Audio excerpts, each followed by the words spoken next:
आपको बताना चाहूँगी कि उत्तर प्रदेश इस वक्त महिलाओं के लिए बहुत ही सुरक्षित जगह है और उत्तर प्रदेश बहुत सुरक्षित हाथों में है माननीय मुख्यमंत्री जी के माध्यम से। पहले मैं आपको बताऊँगी कि विपक्ष का काम ही टारगेट करना होता है। अगर विपक्ष टारगेट नहीं करेगा तो विपक्ष को कौन देखेगा। नंबर दो अगर बंगाल या कोलकाता की बात यूपी के कंपैरिजन किया जाए तो मुझे लगता है कि कहीं कोई कंपैरिजन नहीं है, क्योंकि इस वक्त बंगाल में ना कोई कानून है, ना वहाँ कोई संवेदना है। मैं तो ये कहूँगी कि वहाँ हर चीज़ ख़त्म हो चुकी है। तो मुझे लगता है कि कोलकाता या बंगाल की अगर बात की जाए तो पूरे बंगाल को बहुत ज़्यादा ज़रूरत है बदलाव की। यूपी सरकार ने राज्य महिला आयोग का गठन कर दिया है। जो अध्यक्ष बनी है बबीता जी हमारे साथ हैं, बातचीत करेंगे उनसे। मैम, बहुत बहुत बधाई आपको इस पद के लिए। जी, बहुत बहुत धन्यवाद आपका। एक बड़ा पद इसको कहा जा रहा है, महिला आयोग की अध्यक्ष होना। आप किस तरीके से देखती हैं, क्या तैयारियां रहेंगी, क्या मुद्दे रहेंगे?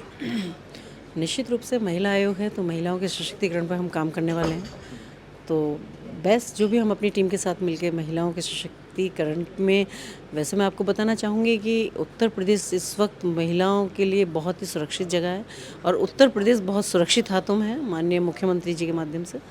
तो निश्चित रूप से कि हम भी वही उसी लाइन पर काम करेंगे कि जहाँ महिलाओं को, चाहे वो स्वास्थ्य से संबंधित है, चाहे वो कानून से संबंधित है, चाहे वो शिक्षा से संबंधित है, जहाँ भी हमारी ज़रूरत होगी हमारी टीम की महिला सशक्तिकरण के लिए, वहाँ हम उनको, चाहे वो अवेयरनेस का काम है, चाहे उनको वो हॉस्पिटलिटी कोई भी है उनकी, या तो हम सब काम करेंगे उसमें। जहाँ आपने महिला सशक्तिकरण की बात की, कोलकाता के घटना के बाद से देश में एक चर्चा महिलाओं को लेकर के, सुरक्षा को लेकर के बहुत विस्तृत रूप से चर्चा हुई। तो उत्तर प्रदेश में इससे क्या बेहतर हो सके, इसको लेकर क्या करेंगे? वैसे विपक्ष भी हमेशा लगातार टारगेट करता है।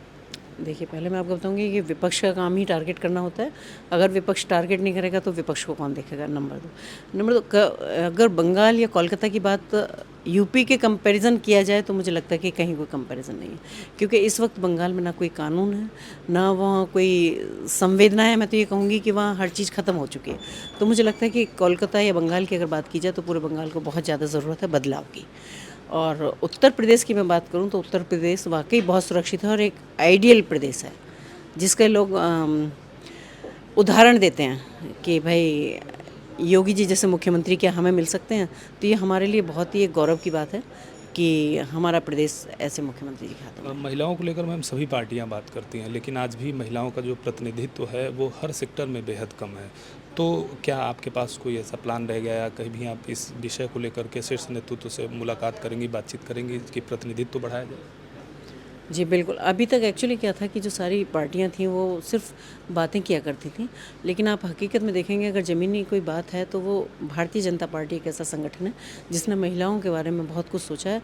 और मैं आपको बताऊंगी, चाहे वो केंद्र सरकार हमारी माननीय प्रधानमंत्री जी के नेतृत्व में हो, चाहे वो प्रदेश सरकार हो, जो भी वहाँ की योजनाएँ हैं, जो सरकारी योजनाएँ, वो हमेशा महिलाओं को केंद्र बिंदु रख के बनाई गई हैं। तो निश्चित रूप से मैं कहूँगी कि महिलाओं को बहुत आगे आ रही हैं, बहुत बदलाव है, बहुत चेंजेस हैं, बहुत बढ़ रही हैं। और थोड़े बहुत अगर है तो हम ज़रूर कोशिश करेंगे कि हमारी बहनें जहाँ तक नहीं पहुँच सकती हैं वहाँ उनको, या वजह क्या है या उनके बीच में जो बाधाएं आ रही हैं उनको दूर करने का काम करेंगे और अवेयरनेस का काम करेंगे। हमने कहा अवेयरनेस का काम करेंगे, तो ऐसे ग्रामीण इलाकों में बहुत सारी ऐसी महिलाएं होती हैं, लड़कियां होती हैं जिनके साथ अन्याय होता है, वो अपनी बात पहुंचा नहीं पाती हैं। उनके लिए कोई प्लान रहेगा क्या कि वो पहुंच पाएँ आप तक या आपके सिस्टम?